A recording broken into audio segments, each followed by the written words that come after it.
Bonjour, on va parler maintenant d'une compression ou d'un étirement des fonctions. Si f de x devient f de k fois x, alors la représentation graphique de la courbe de f subit une compression horizontale si la valeur absolue de k est plus grande que 1 ou étirement horizontal si la valeur absolue de k c'est entre 0 et 1. Si f de x devient k fois f de x, alors la représentation graphique de la fonction de la courbe de f subit une compression verticale si k est entre 0 et 1 ou un étirement vertical si k est plus grand que 1. Maintenant, on va voir ça sur des exemples. Prenons la fonction f de x, valeur absolue de x plus 2. Ici, on remarque que le plus 2 n'a pas changé. Il n'y a que x qui a été remplacé par 0,5x. Donc, je peux dire g de x est égal f de 0,5, donc 1 sur 2 x. Prenons comme exemple un point quelconque de la courbe de f. Prenons par exemple le point qui est là, qui a pour coordonnées 4, 8.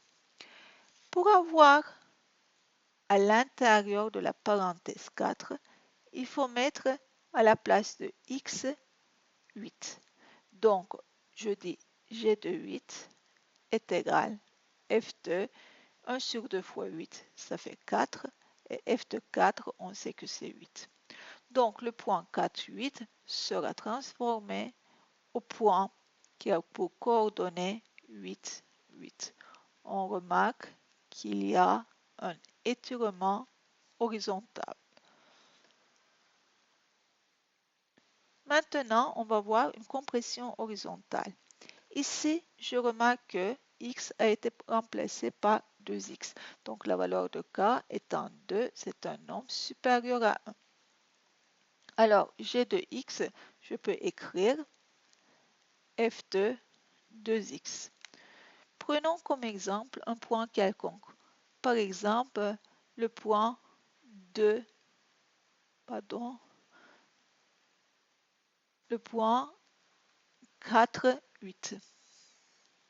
C'est un point de la courbe de f. Alors, pour avoir 4 dans la parenthèse, je dois mettre à la place de x 2. Donc, g de 2 sera égal à f de 4. f de 4, c'est 8. Donc, g de 2 sera 8. Le point 2, 8 est ici. Donc, je remarque bien que les distances sont égaux. 2, 8. Donc, le point 4, 8 a été transformé au point 2, 8. Donc, on remarque qu'il y a une compression horizontale. On continue par un étirement vertical.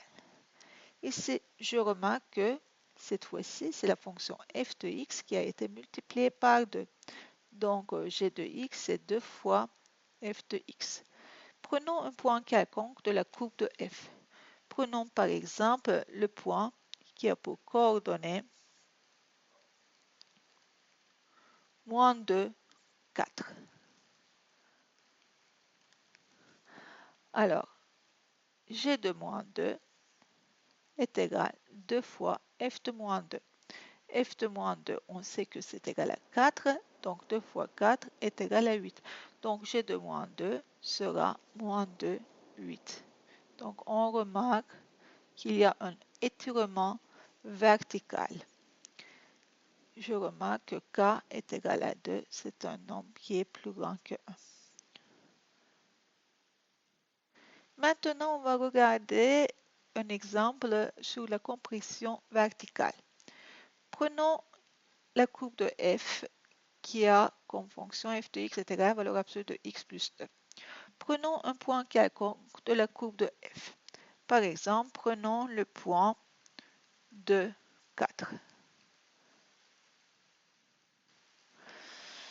Je peux écrire g de x sous forme de 1 sur 2 fois f de x.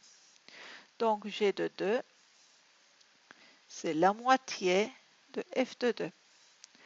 f de 2 étant donné que c'est 4 est égal à 2. Donc, le point de 4 va se transformer au point de 2. On remarque qu'il y a une compression verticale. Et je peux dire que la valeur de k, étant donné que c'est 1 sur 2, c'est un nombre inférieur à 1. Voilà, c'est tout sur les compressions et étirements horizontales et verticales. Merci.